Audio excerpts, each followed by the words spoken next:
Hey everyone, Dr. J. Cordy here, and in the next few videos I want to cover the immunology of the brain, the immune cells within the brain, the immune cells around the brain, how the immune system can interact with the brain, and how the immune system interacting with the brain can cause disease. But to understand that, we need to understand the brain. So we need to get a basic understanding of what the brain is, how it works, in order to understand how it might go wrong when the immune system starts to get in there and interfere with some of the functions of the brain. So we need to do an absolute tiny crash course on the brain. Now, this is not a neuroscience lecture because we can't go into those complicated details of action potentials and all this jazz, but I am going to give a brief breakdown of many of the cells within the brain and how they work. So here's the brain here. I always like to think of it like a boxing glove on the side. Wait, where's my thumb? Anyway, like that. There we go. A boxing glove on the side. That's the temporal lobe. So that's right there. That's the thumb of the boxing glove. Now we see all these grooves on the brain. Those are called sulci, and the non-grooved parts, the bulbous parts, are called gyri. Now, the reason why we have those is this outer area of the brain is called the cortex. It does a lot of our higher level thinking. So humans have a very large cortex because we do things like social planning and all this kind of stuff. It's where like the real big brain stuff happens. And in order for the human brain to pack as many cortical neurons as it can, it needs to do this folding technique. And that's because cortical neurons are largely in the outer layer of the brain. So if you imagine if I've got this much space and I just have a smooth brain, then I can only fit so many cortical neurons in that outer layer. But if I wiggle it, and so now it comes up and down and up and down, it's ruffled like a scrunched piece of paper. Now I've got much more surface area in order to pack way more cortical neurons on. That's why the term smooth brain can be used as an insult. So you're a smooth-brained imbecile is a good insult. So mice and rats have really smooth brains, but you know, even things like sheep have quite wrinkly brains, and elephants' brains are crazy wrinkly. They almost look like a dehydrated walnut or something. But the human brain is very wrinkly because we do a lot of big brain stuff. Okay, so that's rough anatomy. The other thing I kind of want to point to you down is the cerebellum. It's a little mini brain within a brain. It's very computationally heavy, and I might bring that up a little bit later. And it's involved in things like balance and proprioception and amazing stuff. If you take it out, the whole brain goes crazy. So it's a very complicated organ in itself, but it's this little thing down here. Okay, cool. So neurons. Neurons are why the brain exists, right? The neurons do the computation of the brain. They do the thinking. They're an electrical cell. That means that they fire off. They have these electrical currents that flow through them, and they do the computations of the brain. They're highly connected. Here's a diagram of them. And they're highly connected, and you can kind of see these little dots along each of these processes. Now, each of these dots is actually a connection with another neuron, and we call that a synapse. And the connection kind of swells up, and so that's why we can see it as a little dot. And each of those connections are a synapse, and they are critical to the function of the neuron. So I keep saying the neurons are electrical, and so here we can actually see this is a fluorescent image of a depolarization or an electrical current flowing through a neuron. Let's see, will it go again? I don't know what the timing, there it goes, boom. And so this is an incredibly rapid thing, and when you think about it, electricity is kind of the perfect thing to use for this computational process because it's incredibly fast, right? And if we used a slower molecular process, like some sort of protein production or something like that, if we used a slower physiological process, then our thinking would have to slow down, whereas an electrical pulse is an incredibly fast thing, and that allows for communication at a distance incredibly quick. Now, it's one direction, which you can see here, is the communication of the neuron. That's not strictly true. There's always exceptions to all biological things, but largely a neuron is about receiving inputs from the top in an area that we call the dendritic tree and sending out a single output down the axon. And the communication that goes down there is an electrical current. Now, I don't want to get into the details there, but it's not electrons flowing down the neuron. It's just a flux of ions. So it's really just sodium coming from from outside the cell into the cell, as well as calcium. What we're imaging there actually is calcium going from outside the cell into the cell. So it's not electrons, but the flux of those positively charged ions manipulates the electrical field. So that's why it is electrical. And if we were to put an electrical current through a neuron, we can get it to fire. And anyone who's grabbed an electric fence understands that principle. Okay. So I mentioned, yes, so neurons largely have an input in what's called the dendritic tree, and they connect to tens, hundreds, probably thousands of neurons, and then that is sort of computed into an output. Now, while the within cell communication, so as the information flows down a neuron, that's electrical. When the information wants to flow from one neuron to the next neuron, that's typically, now there's always exceptions again, but that's typically done by neurotransmitters. And so neurotransmitters are a chemical that's released at the end, diffuses across the synapse, the connection between the two neurons, and it binds to receptors on the downstream neuron. So it looks a little something like this. We've got a bunch of connected neurons there, and so the electrical flow will come down the axon here, and it will stimulate the release of neurotransmitters. So here's some neurotransmitters, and they will activate the receptors. Now, neurotransmitters can do lots of things. There are excitatory ones, so that will cause an electrical current in the downstream neuron, and there are inhibitory ones that will try and inhibit an electrical current in the downstream neuron. Now, really crudely speaking, is what's happening is the neuron is combining its inputs and sort of summing up its inputs and deciding, quote unquote, molecularly deciding based on my inputs, should I fire and signal to my downstream neurons.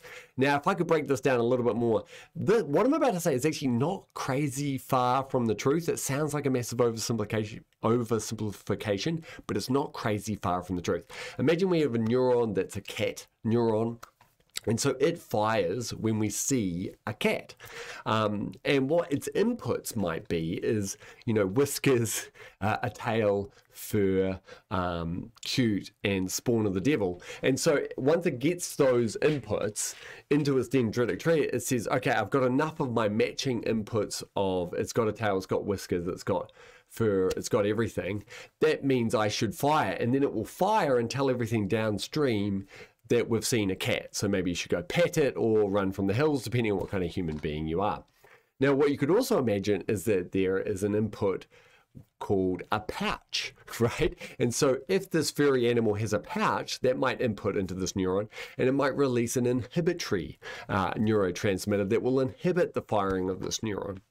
Now, all those neurons might also act on another neuron that might be a possum neuron, and it has a tail, a fur, it's got eyes, it's also the spawn of the devil. I'm a New Zealander, so I'm allowed to say that.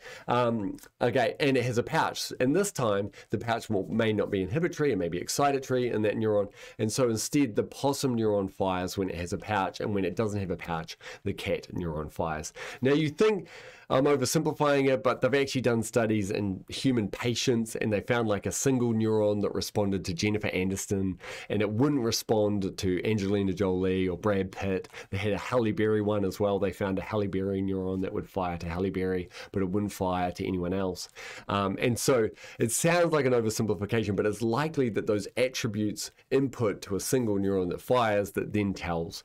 But it gets way more complicated because it's integrated. What were the chances that they would find a single neuron that could recognize Jennifer Aniston? It's probably that neuron recognizes a few things that are miles apart from each other, perhaps like an octopus and Jennifer Aniston. And so anyway, it's complicated, but roughly what I've said is a great description of how neurons do their computation, how they do computing. Okay, next up, there's glial cells. Now, roughly 50% of the brain is made up of glial cells. Glial cells comes from the word glue, and it's because when they were originally discovered, they were thought to sort of glue the brain together, glue all the neurons together. But actually, they're a diverse group of cells that have complicated lives in their own that are hugely important to the function of the brain, these glial cells. Now, that 50% number is a little bit tricky. In the cortex, where we do our big brain thinking, it's actually only by number 10% 10 to 20% neurons and mostly glia. But in places like the cerebellum, it's mostly neurons and a little bit of glia. So it does depend on the function of the brain and what's going on there about the proportions. But on average, across your whole brain, it's roughly 50% glial cells. Now, there's several types here. Now, this isn't an exhaustive list. This is just some of the main ones. So I'm just going to mention some of them. There's ependymal cells, oligodendrocytes, astrocytes, and microglia. So let's briefly skim over each of these. So ependymal cells, they essentially align some of the cavities within your brain, and their main job is the production of the fluid that bathes the brain, and that's called the cerebral spinal fluid. So your brain is like floating in a vat of liquid, and that liquid is really tightly controlled. What's in that is critical. Like, you imagine your brain's the most complicated computer on the earth. It needs to be in an environment that's very tightly controlled. So that's the main function of the ependymal cells, and they line the cavities called ventricles in the brain, and that's where they produce things. Now, they have these projections, these cilia and villi-like structures that help actually flow the cerebral spinal fluid around the brain, which is kind of gross. I kind of imagine it like a sea anemone bed flowing in the cerebral spinal fluid, as it kind of causes lovely oscillations of the fluid that your brain is floating in. Next up, we have oligodendrocytes. They wrap axons, so the projection that comes out, you see this part down here, you see all these blue blobs there. These are myelin fatty sheaths that wrap axons, and essentially it accelerates the electrical conductance. It changes the electrical properties of the axon to make it go faster. And it can make it go orders of magnitude faster, and different neurons have different myelination status, including your pain versus your touch neurons. And so often you'll be able to touch something and feel that you've touched it before you can feel the pain. And that's because of the different conductance speeds of those different neurons. So when you touch an element, you feel the touch before you feel the pain, and that's because one of them is myelinated and one of them isn't, and the myelinated one goes faster than the unmyelinated one. Yes, which is a funny feeling. If you've ever stood on an attack, you feel the tag, then you feel the pain. Okay, anyway, there's pros and cons to myelination. It makes your brain more rigid, and so when you're young, your brain is like not very myelinated, which makes it less fast at communicating, but easier, more plastic. And then as you age, your brain gets more myelinated, which makes it less plastic, less changeable, but faster operating, for example. Okay. And next we've got astrocytes. Now, astrocytes are sort of the glial cell. They are a huge percentage of the brain. They're the most common glial cell. If you ever do a stain for glia in the brain, they're just absolutely everywhere. The brain is thick with glial cells. And they kind of do everything. It's really hard to narrow down what they do. They are an extremely diverse function cell. They do immune surveillance, so they have pattern recognition receptors, they release cytokines, they do a bit of immune surveillance. One of their big things is blood flow modulation. So if a neuron is firing lots, like if these neurons are firing lots here, this astrocyte will recognize that these neurons are firing a lot by having a process right on the synapse. So we'll go, man, these guys are firing a lot. And then it also has processes that essentially touch capillaries and say, okay, we need more blood because these neurons are doing a lot of work. So your brain is constantly modulating where the blood flow goes. And if you've ever heard of functional MRI studies, they're studies that basically analyze how hard is certain regions of the brain working. They're measuring blood flow, so they can say this part of the brain is working harder than the other parts of the brain because the blood flow has changed and increased more in this region of the brain than this region of the brain. So that's how those functional MRI studies work. And that's all mediated by these astrocytes. And then they do things like neuronal maintenance. They really look after neurons and essentially address their needs as they need to in terms of changing the microenvironment around them and supporting them structurally. They also do cerebral spinal fluid maintenance, double checking what's in there, taking up things that we don't need. And for example, Okay, and then last and not least, this is the best one, can we all be honest? The microglia, this is the guy I study. It's the innate immune cell of the brain. It's very much like a macrophage, but it isn't actually a macrophage, and it is also not monocyte derived. So monocytes can normally recruit into a tissue and turn into a macrophage. A monocyte can recruit into the brain and turn into something a lot like a microglia, and this is during tissue damage. This isn't a normal situation. So monocytes are bone marrow derived, circulating immune cells. They can get into the brain. They can turn into things that look a lot like a microglia. But now with amazing technology such as single-cell RNA-seq, we know that they never become exactly microglia. They stay sort of their own thing, and they have different reactivities, for example. So where do microglia come from? Well, they actually come from the yolk sac. They're like a deep embryonic cell, and they form in the brain and divide in the brain, and they self-maintain their population. So they're never replaced from the periphery, truly, because if monocytes come in, they can take over some of the role, but they never quite make it to a microglia function. Okay, they're the innate immune cell of the brain. They can do antigen presenting. They make up 5 to 10% of cells in the brain. I'm going to do a bit of a deep dive into microglia later, so I don't need to talk about them too much right now. Okay, so basically you can think of it: astrocytes support, neurons compute, and microglia are immune cells. That's the basic summary of the brain, of the main cells within the brain.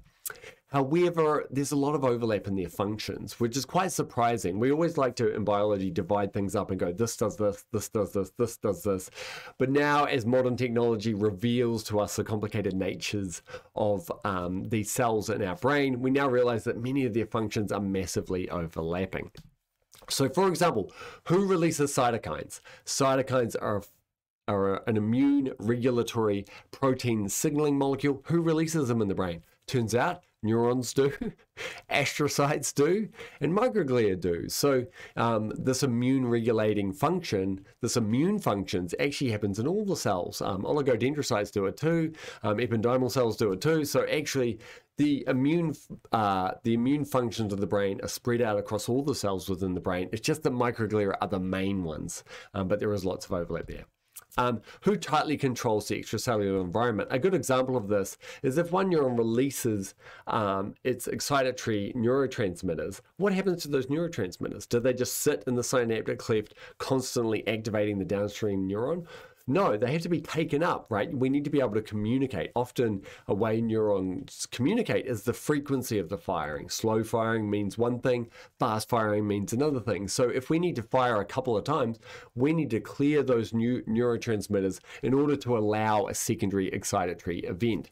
Now, clearing them is done by the neurons. And so the neurons take back up the neurotransmitter, but astrocytes take up a whole bunch of that as well. So astrocytes, say this is 2 neurons connected at a synapse. An astrocyte will often, it's like the creepo listening to the conversation. It'll sidle up and it will have a process sitting right on the synapse, and it will be constantly sucking up the neurotransmitters that are released in that synapse there. So astrocytes do it, neurons do it, and microglia do it. So the astrocyte's role is kind of being done by neurons and microglia as well. Who controls the brain architecture for efficient computational function? Now you might be like, that's got to be just neurons, and it is a lot neurons. But astrocytes and microglia also do this. Now, one thing microglia do is if a synapse needs to be destroyed, a microglia comes along and prunes it. It turns out when we're born with way too many synapses, so microglia come in and prune all the unnecessary ones to make sure the architecture of the brain is fantastic. And astrocytes play support roles as well in the architecture of it. They're doing lots of listening. They're listening to multiple neurons at their firing rates and providing the needs for those neurons in order to function efficiently. And so, yeah, it's complicated, right? The very simple picture that I put in the beginning, actually all the cells overlapping. And this story applies to every organ, every cell in the human body. You can be like, this guy does this, and then it turns out a bunch of people do that. Okay, cool. A bunch of cells do that. Awesome. And so here we have an immunofluorescence image where they've done staining on brain tissue. And in red, they have stained a neuron. And in blue, they've stained a microglia. And in green, they've stained an astrocyte. So here we can see, look, it's a very integrated network of connected cells that are all supporting and reacting to the activity and the challenges of the brain. So it's nowhere near anywhere a compartmentalized organ in which this guy does this cell does this, and this cell does this. It's a very integrated, dense network. You can also see that microglia are indeed micro. They're smaller than the average cell. Astrocytes do look like stars, hence the astro part of the astrocyte. And neurons are big. This is a pyramidal neuron. There are smaller neurons, but these guys are shaped like a pyramid because they're pyramidal neurons. Damn, that's a hard one. And they're massive, and they do lots of functions in the brain. They're one of the major outputs of the brain. Awesome. That's it. Next I'm going to do a deep dive into microglia, so stick around for that, and I'll be talking about some of the cool things that microglia do.